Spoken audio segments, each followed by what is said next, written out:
1930년대 초 중국에는 자신들만의 고유한 언어와 풍습을 가진 부족민 마을이 곳곳에 산재해 있었다. 이들은 전화나 도로, 전기 같은 현대 문명과 동떨어져 고립된 삶을 살고 있었다. 행군이 시작된 지 180여일이 지난 1935년 4월, 홍군은 이러한 비중국계 이민족이 사는 지역으로 들어간다. 이들은 한족을 증오하는 미개하고 호전적인 종족으로 흔히 이족으로 불리며 서양에는 루어루어족으로 알려져 있다. 첩첩산중 깊은 산골 오지에 위치한 루어루어국은 중국 정부와는 별개로 독립국의 형태를 취하고 있었는데 이 이민족은 특히 중국인들에게 적개심이 대단했기 때문에 장제스는 내심 이들이 홍군의 행군을 저지해 주리라는 기대를 걸고 있었다. 어쨌든 홍군이 이 험난한 길을 택한 덕에 장제스는 다두강 북쪽으로 병력을 이동시킬 시간을 벌었고 그곳에서 공산당군을 섬멸할 마지막 기회를 기다리고 있었다. 홍군이 러러국에 다다랐을 때 이들은 러러족이 혹시 사격을 하더라도 맞대응을 하지 않기로 결정을 했습니다. 하지만 말이 쉽지 정작 맞닥뜨리고 보니까 싸우지 않는다는 것이 어려웠죠. 일부 홍군이 잡혀가서 몸에 걸친 것을 빼앗기기도 하고 또는 길에서 만나 가진 것을 몽땅 털린 경우도 있었습니다. 이들과의 불필요한 분쟁을 피하기 위해 홍군은 사절을 보내 루어로족 족장과 협상했다. 사절단장은 류보청 장군으로서 그는 마침 루어로족의 말과 풍습에 대해 잘 알고 있었다. 홍군은 혁명이 성공할 경우 그들의 자치권을 인정하겠다는 협상을 제시한다. 이 제안에 루어로족은 흔쾌히 동의했고 이 결의서를 봉인하기 위해 류보청 장군과 루어로족 족장 샤오이에 따른 전통 부조의식을 치른다. 정화수를 떠놓고 호숫가에 나란히 꿇어앉았죠. 그리고 수탉을 잡아서 그 피를 물에 탔습니다. 그런 다음 사발을 들고 마심으로써 피를 나눈 형제가 된 것을 선포했습니다. 의형제가 된 뒤에 류 장군은 러러족에게 총 10정과 깃발을 선물했습니다.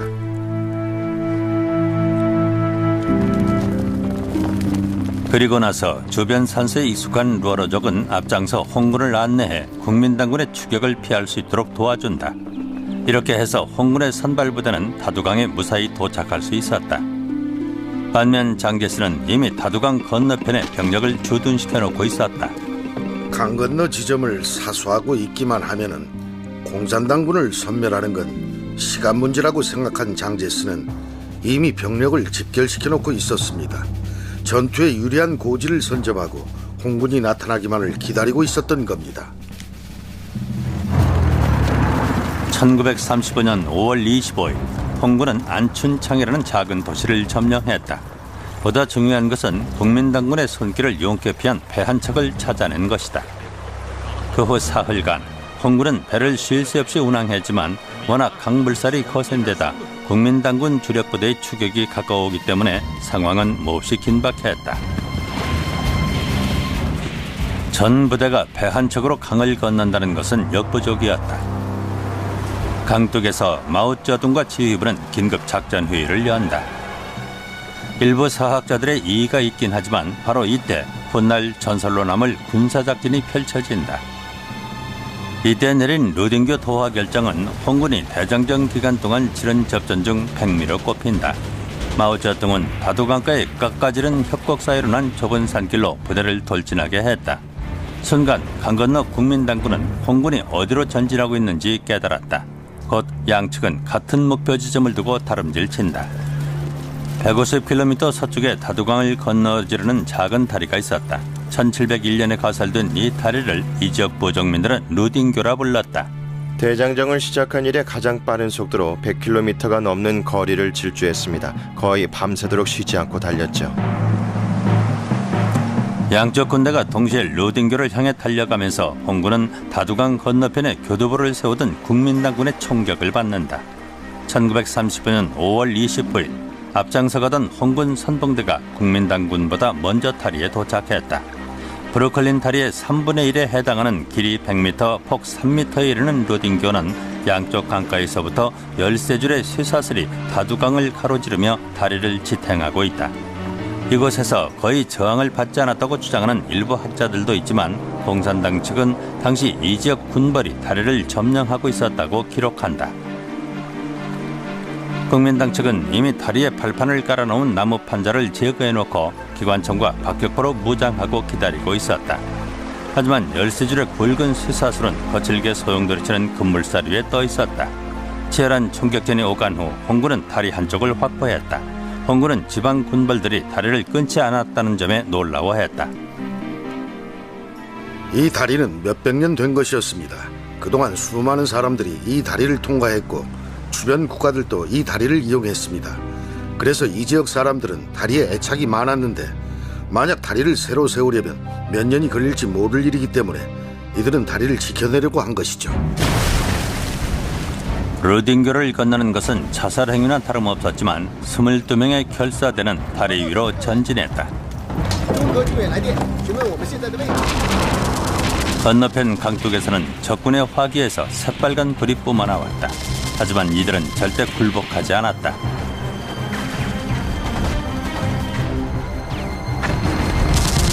적군이 다리 널빤지를 걷어낸 상태였기 때문에 쇠사슬밖에 남아있지 않았죠. 결사대는 수류탄과 소총을 쏘면서 다리 위를 전진했습니다.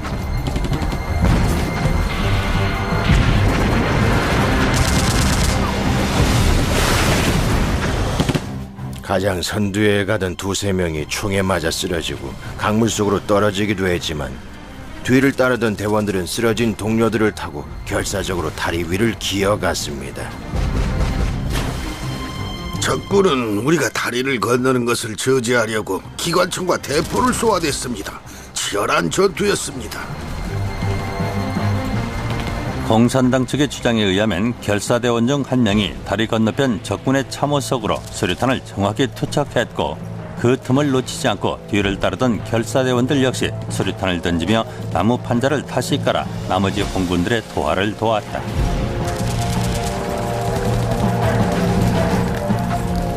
다급해진 국민당군은 대포를 쏘아댔으나 전세는 이미 뒤바뀐 뒤였다. 결사대가 전진하면서 적의 기지로 침투했고 결국 홍군은 참호를 점령했습니다.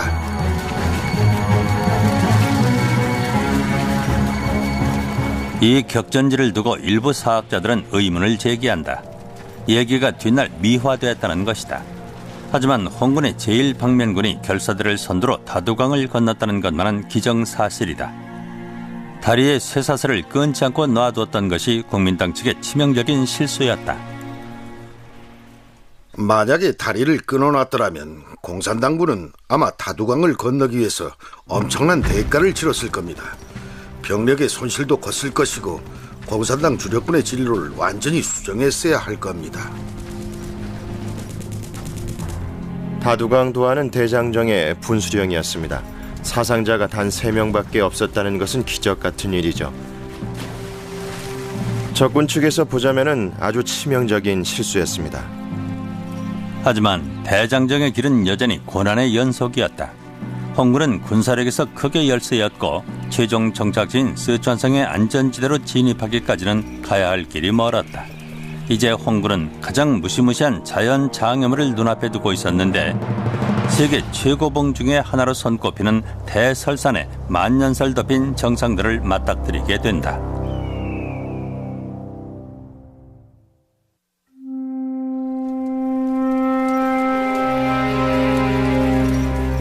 (1935년 6월) 대장정이 시작된 지 8개월.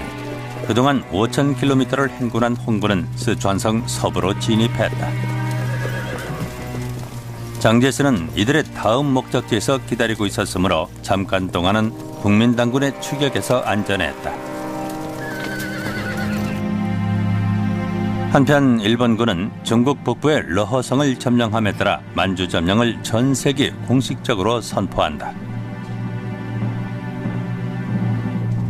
중국 북부의 농민들에게 사실상 일본군은 가장 위험한 적군이었습니다. 이들은 공산당을 적으로 생각하지 않았기 때문에 점차로 국민당과도 멀어졌죠.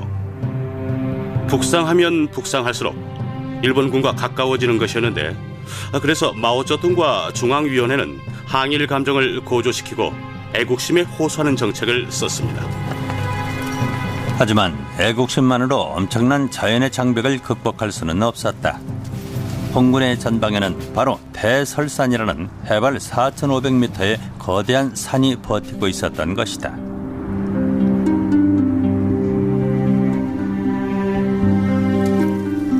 이런 최악의 조건 때문에 국민당군은 할 수 없이 이들의 행군을 방관할 수밖에 없었다.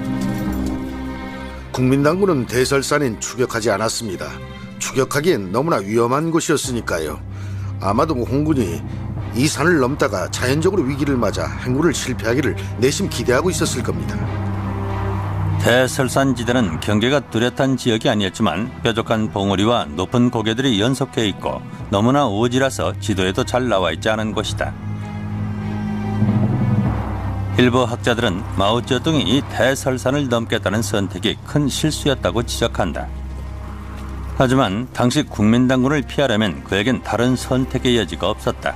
게다가 홍군은 240일 이상을 행군한 터라 탈진하고 병약한 상태였고 대다수 병사들은 높은 산을 등반해본 경험이 전무했다. 병사들은 거의 모두가 덥고 습한 중국 남부의 아열대 지방 출신이었고 심지어는 눈 덮인 산을 등반하는 걸 본 적도 없었다.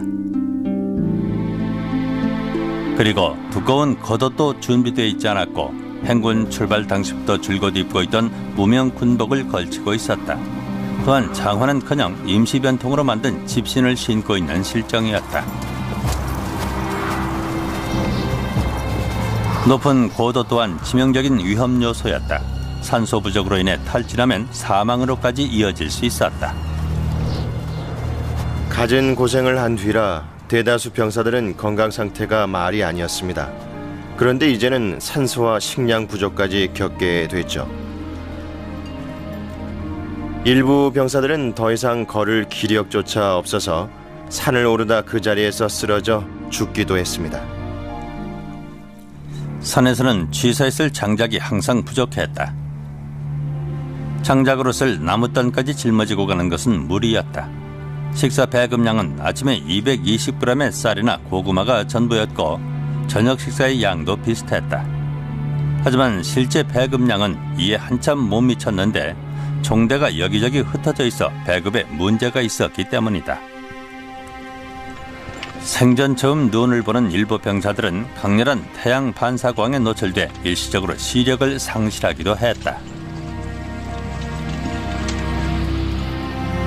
줄을 안 놓치고 잘 따라가려면 앞사람의 옷자락 끝을 꼭 쥐고 있어야 했습니다.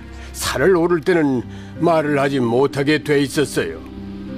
주위 동지들과 얘기하면서 산을 오르려면 제게는 이 명령이 의외였죠. 산을 오를 때 말을 하면 에너지 손실이 많아지기 때문에 말을 못하게 했다는 걸 나중에 알게 됐습니다. 우리는 서로서로 의지하며 천천히 산을 올라갔어요. 수도 없이 굴러 떨어졌지만 아무도 붙잡아줄 수 없었습니다. 손에 손을 잡고 쉬지 않고 산을 올라갈 뿐이었어요. 만약 잠깐이라도 멈춰서서 용변이라도 봤다가는 그 자리에서 그냥 얼어 죽을 정도였다고 합니다.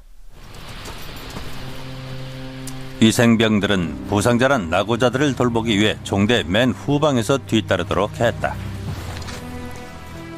병자들을 나르는 일이 가장 힘들었습니다. 병자들은 짐을 지키기는커녕 자기 몸도 추스를 수가 없죠. 그래서 힘센 우리가 자청했습니다.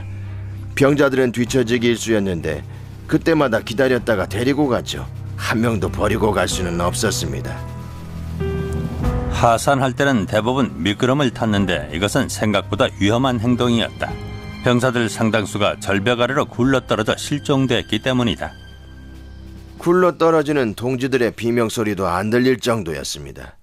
산이 어찌나 높았는지 절벽 아래쪽은 보이지도 않았거든요. 동지들이 수없이 죽었습니다. 아주 위험했어요. 몇 개의 능선을 넘고 나자 홍군의 병력 손실은 약 9,000명에 달했다. 훗날 일본 마오쩌둥 측의 지휘관들은 대설산 행군은 무모했다고 회고한다.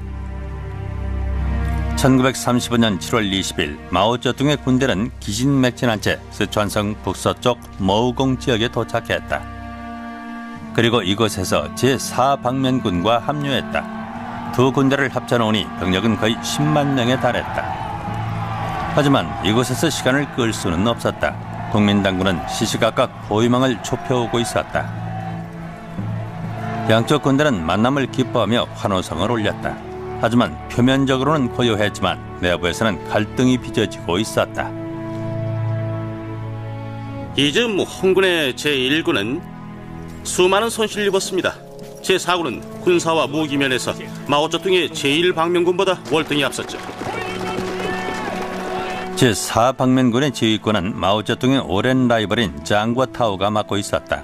그는 마오쩌둥의 군대가 기강과 무력 면에서 너무 약하다고 생각했다. 하지만 이때쯤 마오쩌둥은 모스크바와 무전교신을 다시 속개하고 산시성 쪽으로 북상해야 한다고 주장했다. 산시성은 동맹국인 소련과의 접경 지역에 가까운 오지였다. 장과타오는 위험한 늪지대를 건너야 한다는 것을 잘 알고 있었기에 강력히 반대했다. 장고타오는 권력을 쥐자 아주 대담해졌습니다. 그는 중앙위원회를 조정해 자신이 홍군의 최고 통수권자가 되려는 야심에 차 있었습니다. 서너 차례의 격렬한 논쟁 끝에 장과타오는 결국 마오쩌둥의 북진에 동의한다. 하지만 홍군의 문제는 지금부터 시작이었다. 홍군을 구석으로 몰아넣으려고 장제스는 그의 파벌들을 설득하기 시작했을 뿐만 아니라 이들 앞에는 험난하기 짝이 없는 또 다른 자연의 장벽이 기다리고 있었기 때문이다.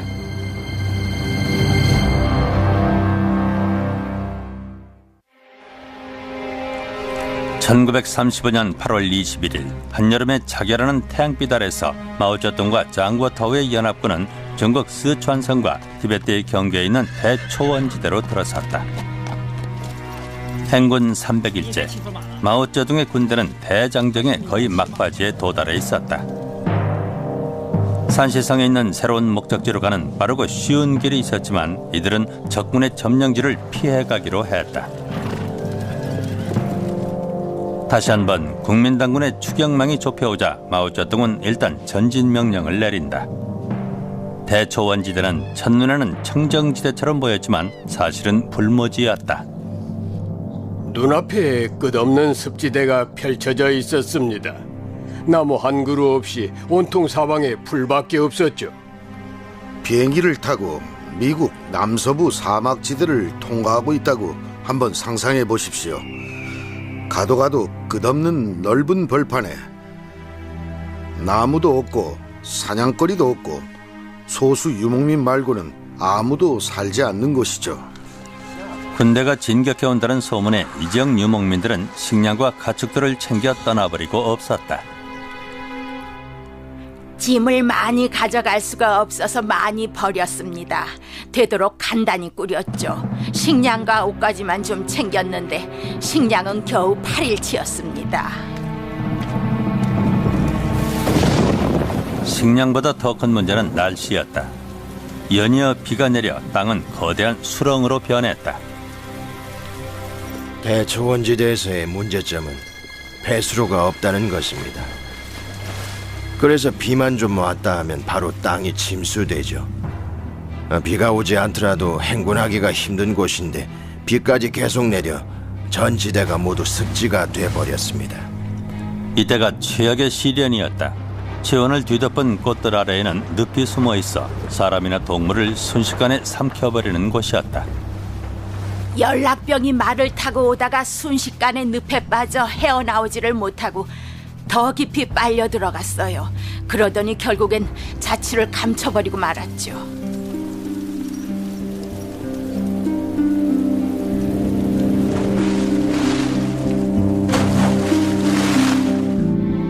혹시 늪에 빠질까봐 지휘관이 밟고 지나간 자리만 그대로 뒤따라갔습니다. 늪에 빠지면 끝이라는 걸 다들 잘 알고 있었습니다.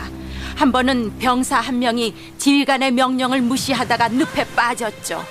발버둥 칠수록 더 깊이 빨려 들어갔어요. 저도 한 번 빠졌었는데 다행히도 동지 2명이 끌어내 주어서 간신히 살았습니다. 8월인데도 기온은 영하를 맴돌았고 식량은 거의 바닥나 있었다. 모두에게 충분한 양이 비축되어 있다는 것을 확신시키기 위해 군대는 배급제를 고수했다. 이 규율을 어기는 자에게는 혹독한 벌이 내려졌다. 한 번은 강에 빠진 적이 있습니다. 짐꾼으로 고용된 사람이 수영을 잘해서 얼른 와서 저를 구해주었습니다. 물살이 빠르고 무척 위험한 지역이었어요. 그 사람 덕분에 목숨을 건졌죠. 아주 고마웠습니다. 그런데 어느 날 그가 배급량보다 밥을 조금 더 먹었다고 그를 총살할 거라는 소식을 들었습니다. 다른 이들에게 본보기로 총살할 생각이었나 봐요. 다음 날 그는 총살당했습니다. 저는 기가 막혀서 그를 생각하며 울었습니다. 왜 우느냐고 동지가 묻길래 내막을 다 얘기해 주었습니다. 그 사람이 배급량이 모자라는 걸 알았다면 제 밥을 나눠줬을 거예요.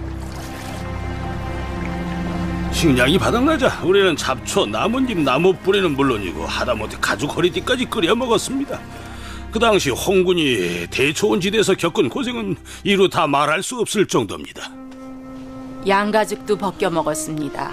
소나 양이 눈에 띄면 잡아서 가죽을 벗기고 고기는 끓여 먹었습니다. 그것마저 바닥나면 가죽이라도 먹어야 했죠.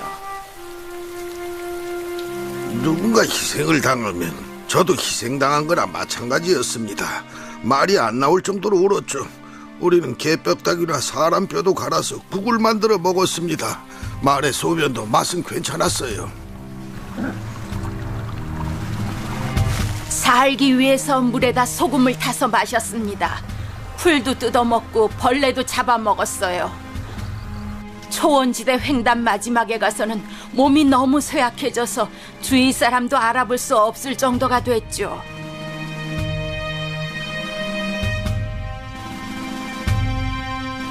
대초원지대를 횡단할 때 헐거벗은 사체들이 많이 발견됩니다. 죽은 병사들의 옷은 사체 옆에 있었고요. 이 병사들은 대장정 기간 동안 죽은 거죠. 그들은 다른 동지들을 위해서 옷을 벗어놓은 겁니다. 사람이 죽으면 몸이 아주 뻣뻣해져서 옷을 벗기기가 힘들어지니까 죽기 전에 미리 벗어놓은 거죠. 동지들 중 일부는 아주 천천히 걸었습니다. 왜냐하면 몸이 너무 쇠약해져서 기력이 없었기 때문이죠. 그래서 옆 사람이 쓰러져도 도와줄 수도 없었어요. 일으키려고 하면 나도 쓰러져서 못 일어나니까요. 때때로 죽어가는 사람들은 함께 누워있기도 했습니다. 쇠약해진 사람들은 바닥에 쓰러지면 그 자리에서 죽었습니다. 도처의 사체 천지였습니다. 생각만 해도 아주 끔찍해요.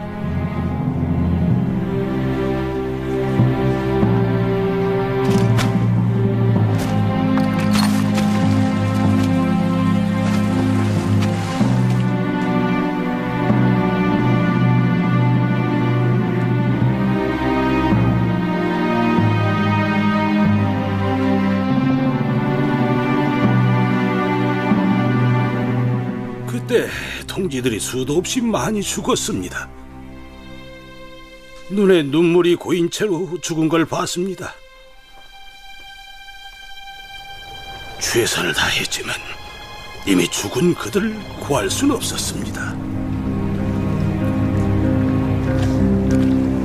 이런 힘든 상황에도 불구하고 대장정은 계속됐다. 동지가 초원지대에서 출산을 했습니다. 저는 옆에서 출산을 도왔죠. 아기를 바구니에 넣어서 내내 업고 다녔습니다. 그 아기가 지금은 어른이 됐어요.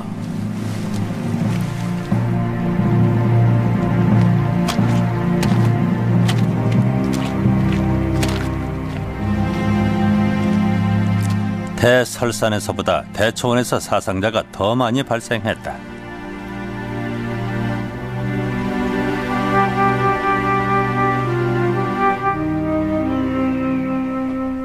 국민당군은 아직도 공산당을 맹추격 중이었다. 하지만 대초원지대의 공산당보다 더 힘든 상황이었다. 그래서 결국 병사들 중 일부를 나누어 돌려보낸다. 국민당군은 항상 공산당을 추격했지만 소탕할 수 있는 기회를 번번이 놓쳤습니다. 이들의 실패 요인은 무엇보다도 지도력의 문제라고 생각됩니다. 창제스는 전투에서 손해를 보지 않으려는 경향이 강했는데 이러한 성향들이 그의 경력에 커다란 영향을 줬습니다. 또한 그에게는 충성스러운 부하들이 없다는 것이 가장 심각한 문제였고 지방 군벌들도 그의 정치적 야심에 희생당하는 것을 거부했습니다. 그래서 결정적인 전투 시에는 항상 문제가 있었고 공산주의자들에겐 그런 점이 기회였습니다. 마오쩌둥과 장고타오의 연합군은 결국 대초원지대 횡단에 성공했고 두 지도자는 대장정의 종착지에 대해 논쟁을 벌였다. 마오쩌둥은 장제스로부터 멀리 떨어진 곳으로 홍군을 인도해야 한다고 하는 반면 장고타오는 남쪽으로 돌아가 공산당 기지를 다시 세우자고 주장했다. 이렇게 두 사람은 논쟁을 계속했고 끝까지 합의를 보지 못하고 결국 자신의 노선을 고수하며 갈라서기에 이릅니다. 군대를 분리하지 말고 이대로 하나로 고수하자는 일부의 움직임이 일어나면서 홍군 내에서는 갈등이 고조되고 군대는 동요하지만 결국 두 군대는 결별하기로 결정한다. 8만의 병력을 이끌고 장고타오는 홍군 보급품 중 제일 큰 몫을 챙겨 남부로 돌아갔고 마오쩌둥은 만여 명의 결사적인 부하들을 이끌고 북부 산시성으로 향한다. 공교롭게도 이 결별 덕분에 마오쩌둥의 군대는 국민당군의 추격으로부터 한동안 노연할 수 있었다. 장제스는 마오쩌둥의 군대가 지금쯤이면 많이 약해졌을 거라고 짐작했습니다. 반면에 장고타오는 8만 병력을 이끌고 있었죠. 그래서 장제스는 먼저 장고타오를 섬멸하기로 결정했습니다.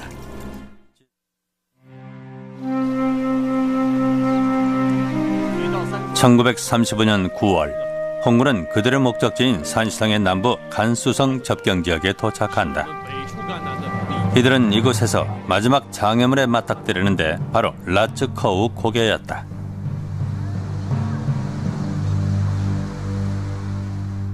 라츠커우는 중요한 곳인 동시에 아주 위험한 장소였습니다. 양쪽이 모두 높은 산으로 둘러싸여 있고 그 사이에 깊은 강이 흐르고 있었죠. 라츠커우 고개는 폭이 4m도 안 되는 곳이 있을 정도로 터무니없이 좁았다. 오른편엔 300m에 이르는 깎아지른 절벽이 수직으로 접해 있었다. 협곡을 건너면 비교적 높지 않은 절벽이 하나 나오는데 그 위에는 국민당군의 보루가 설치되어 있었다. 국민당군 3개 연대와 2개 대대병력이 이 고지를 방어하고 있었다. 산으로 올라가는 길이 없었습니다. 우리는 고개 아래에 있었고 적군은 고개 위에 있었죠.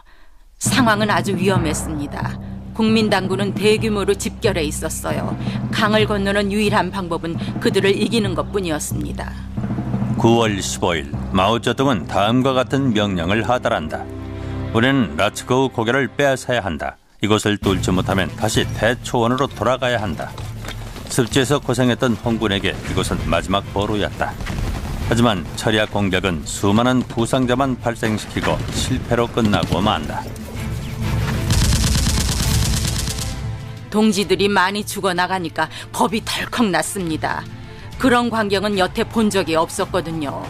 라츠커우에서 중상자들이 속출했습니다.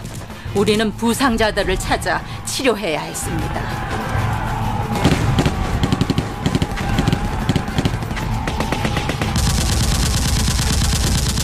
라츠커우 전투 초반에는 우리에게 총도 거의 없어서 아군이 하나 둘씩 사살당했습니다.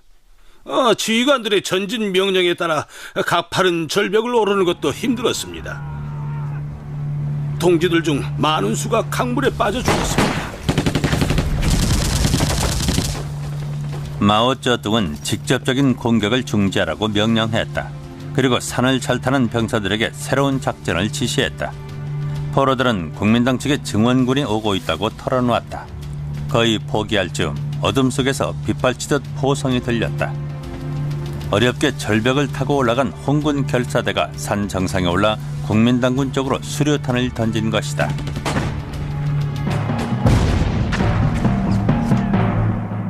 국민당군의 포격을 어떻게 뚫고 올라갔는지는 잘 모르겠습니다.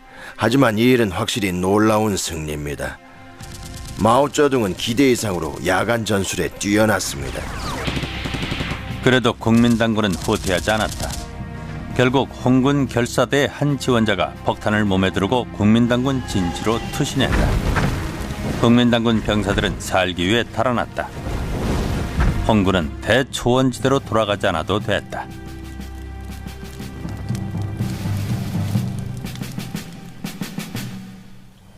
(1939년 10월 20일) 끝없는 행군과 전투를 한 지 정확히 368일 만에 마오쩌둥의 제1방면군은 마침내 산시성에 입성했다.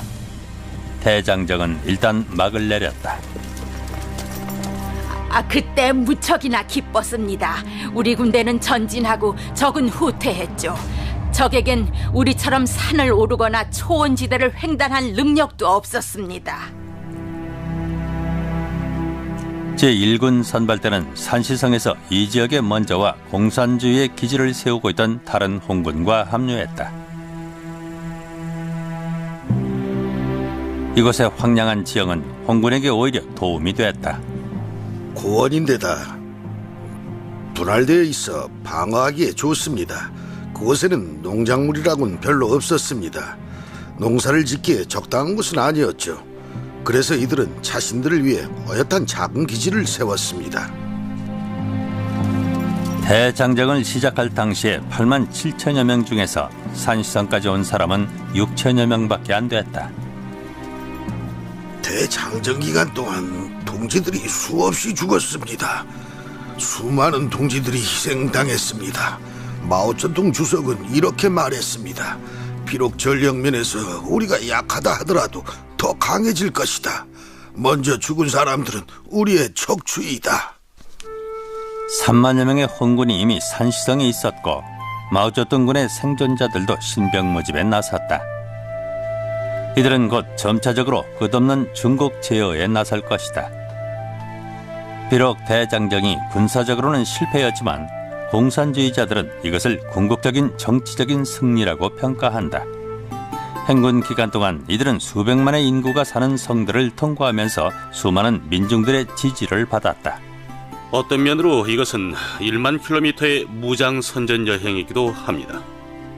대장정의 긴 여정을 통틀어 홍군은 공산주의라는 것을 어렴풋하게 알던 중국의 민중에게 그들의 용기와 인내심 또한 농민들에 대한 경외심을 직접 보여주는 계기가 되었던 것입니다.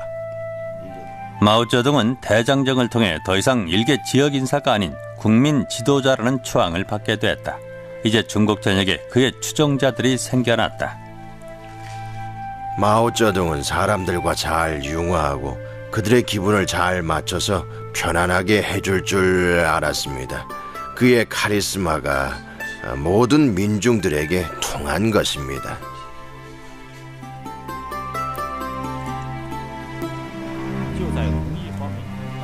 그럼에도 중국 내전에서 이기려면 마오쩌둥은 수십만 명의 신병 보충이 절실했다.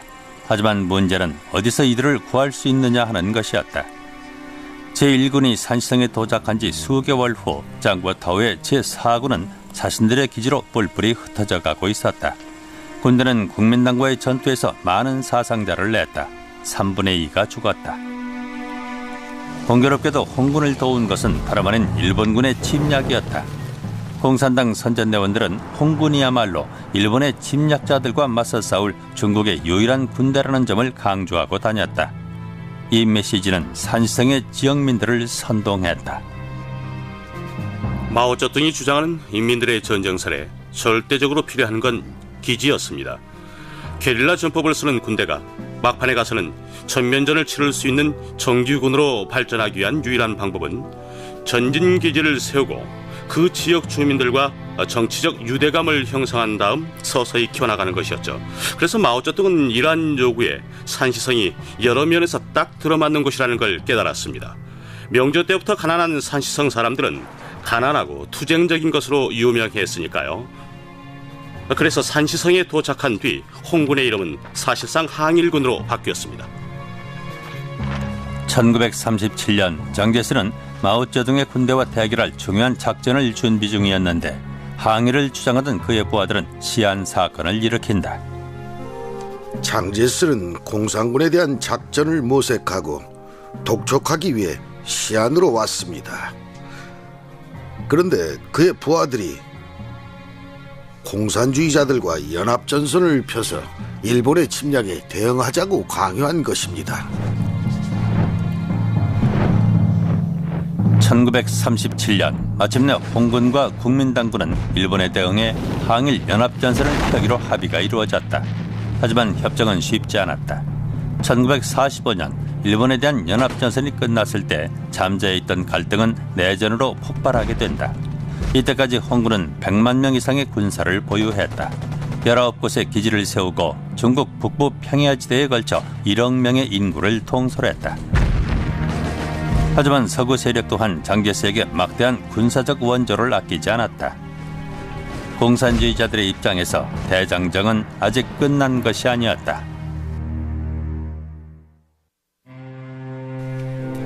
8년간의 중일전쟁 기간 동안 제2차 국공합작으로 항일 민족통일전선을 형성하며 함께 항전해온 중국 국민당과 공산당은 1945년 결국 무력 충돌을 하고 만다. 이때 중국의 미래를 좌우하게 될 결정적인 요인이 있었는데 바로 냉전이 시작된 것이었다. 소련은 공산주의자들에게 무기를 대주었습니다. 그래서 1945년에서 1946년 그리고 1947년 말까지 공산주의자들은 매우 방법론적인 작전을 전개했는데 1,500에서 2,000명에 이르는 연대로 작은 게릴라전을 수행했습니다. 그러던 것이 점차 만여 명 규모로 전투를 치르고 나아가서는 점점 더 발전해 3, 4만에 이르는 병력으로 증원되었죠. 1948년 1월과 1949년에는 공산당군은 무려 60만 명에 이르는 대규모 병력으로 발전해 주도권을 쥐고 중국 전역을 장악하게 되는 겁니다.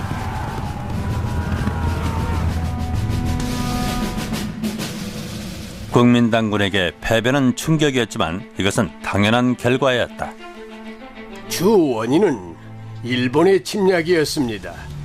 왜냐하면 중일전쟁이 8년이나 계속됐기 때문에 220만 명에 이르는 중국군은 완전히 탈진 상태였어요. 그러니 전쟁을 제대로 치를 수가 없었습니다. 국민들은 헐벗고 힘들었습니다. 우리 군대 내에 공산주의자 스파이들이 아주 많았습니다. 고위 주의관의 개인 호위병도 공산주의자였어요. 심지어는 제3방어사령부의 책임자도 공산주의자였습니다. 1949년 장제스의 국민당은 중국 본토에서 쫓겨나 대만으로 철수한다. 이후 장제스는 중국으로 돌아오지 못했다.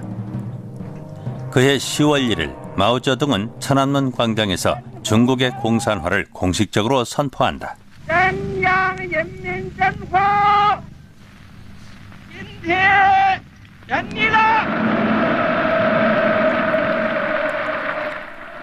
이것은 바로 대장정이 빚어낸 결과물이라고 할 수 있다. 중국은 공산주의의 깃발을 휘날리며 더 이상 지방 군벌들의 각축장이 아닌 하나의 국가로 통일됐다. 대부분의 공산주의자들은 1949년의 이 승리가 대장정의 힘든 여정에서 비롯된 것이라고 하나같이 입을 모은다. 마오쩌둥은 홍군의 대장정이 일종의 선전여행했다고 말한 적이 있습니다. 이것은 세계의 홍군의 기계를 알리는 계기가 됐습니다. 대장정이 막 끝났을 때 상황은 중국 혁명 사상 최악이었습니다. 하지만 홍군은 이 모든 시련을 딛고 혁명의 과업을 결국 승리로 이끈 것입니다.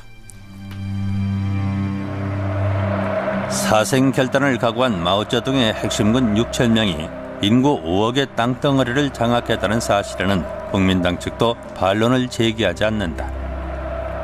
대장정의 주역들은 공산당 내에서 자신들의 지위를 확보했다. 1950년대부터 1970년대까지 정부와 군의 고위 간부직은 거의 대장정의 생존자들이 도맡고 있었다. 국가 지도 측에 있던 대장정의 생존자들이 사망하기 시작한 1995년에서 96년까지 거의 공산당의 핵심 지도부는 이들 생존자들이 맡고 있었습니다.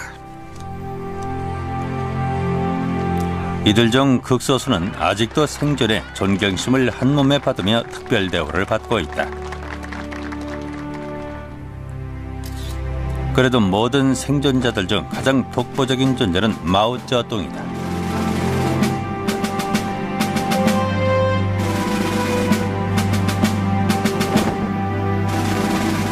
그의 정책 때문에 중국 인민들은 수십 년간 굶주림에 시달려 왔지만 그는 여전히 위대한 혁명의 선구자로 일컬어진다. 마오쩌둥과 저원라이, 주더 그리고 대장정을 이끈 주역들은 이제 중국 현대사에서 빼놓을 수 없는 이름들이 됐다. 이들의 대장정 오디세이는 뛰어난 과업이었다. 이것은 전 세계 군사학교에서 교과서로 쓰일 만큼 신화적인 서사시다. 일부 학자들이 공산주의자들의 이러한 얘기를 선전용으로 치부하고 있지만 그래도 수많은 사람들은 이 사건을 위대한 군사적 업적으로 높이 평가한다. 단 368일 만에 홍군 제1군은 10,000km의 행군에 성공한다.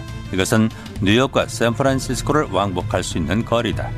이들은 거의 매일 40km를 걸었고 18개의 산맥을 넘었으며 24개의 강을 건넜다. 또한 62개의 도시를 점령했고 지방 군벌들의 봉쇄망을 10번이나 돌파했다. 하지만 홍군 제1군만 대장정을 소화해낸 것은 아니다. 더욱더 놀라운 사실은 홍군 소속의 다른 두 부대도 극적으로 북진했다는 사실이다. 이들 역시 같은 산을 넘고 습지를 횡단하고 살벌한 군벌들과 투쟁했다.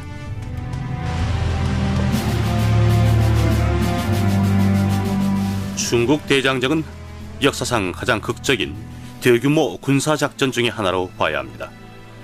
이렇게 먼 장거리를 수많은 사상자를 내면서도 또 한편으론 조직력을 잃지 않고 수행한 역사는 없습니다. 이렇듯 영웅적인 업적은 세계 어느 역사상 유례를 찾아볼 수 없을 것입니다.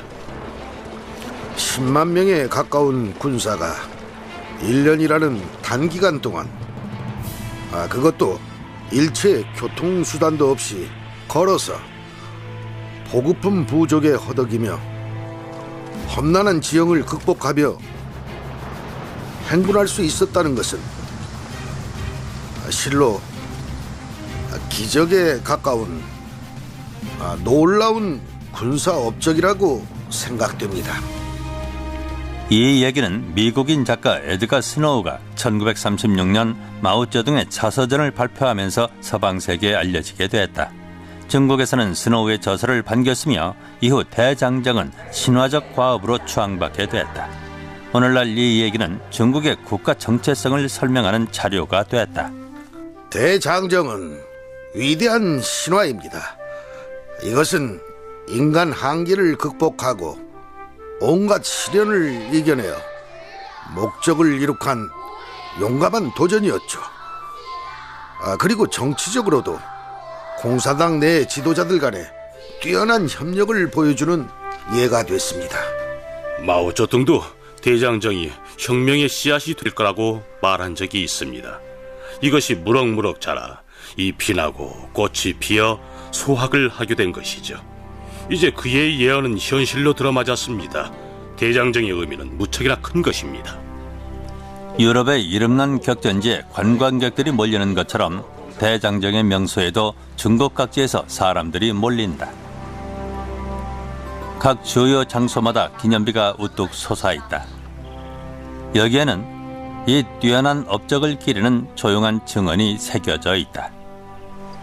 생존을 위한 행군, 이것이 중국의 새 역사를 열었다. 우리는 대장정 정신이라는 위대한 유산을 물려받았습니다. 이것을 후대에도 물려줘야죠. 현재 우리가 이렇게 행복하게 살 수 있는 것도 모두 우리의 동지들이 목숨을 바쳐 얻은 그들의 희생의 대가라는 걸 잊어서는 안 됩니다.